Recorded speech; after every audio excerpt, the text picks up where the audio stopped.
বাংলাদেশ প্রবাসী ফুটবল ফেডারেশনের পক্ষ থেকে বাংলাদেশ নিয়োজিত মহামান্য রাষ্ট্রদূত আশিকুজ্জামান স্যারকে ফুলের শুভেচ্ছা এবং বাংলাদেশ প্রবাসী ফুটবল ফেডারেশনের লঘু সম্মিলিত একটি ফুটবল দেওয়া হয় এবং দোতলার প্রধান মনিরুজ্জামান স্যারকে ফুল দিয়ে শুভেচ্ছা এবং একটি বল উপহার দেওয়া হয়।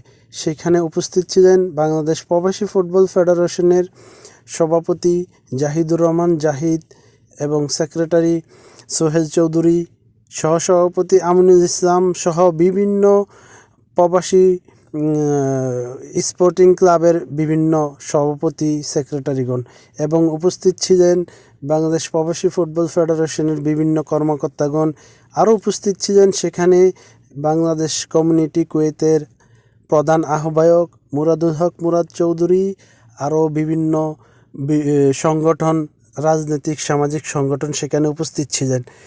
মনিরুজ্জামান স্যার এবং আশিকুজ্জামান স্যার দুজনেই বাংলাদেশ প্রবাসী ফুটবল ফেডারেশনের এমন খেলাধুলার আয়োজনে আনন্দিত এবং তারা এই আশ্বাস দেন যে প্রবাসীদের খেলাধুলার এমন আয়োজনে তারা সর্বদা প্রবাসী ফুটবল ফেডারেশনের পাশে আছেন, সার্বিক সহযোগিতা করবেন। ইনশাআল্লাহ প্রবাসের মাটিতে এভাবেই বাংলাদেশিরা আনন্দে বয়ে যাক।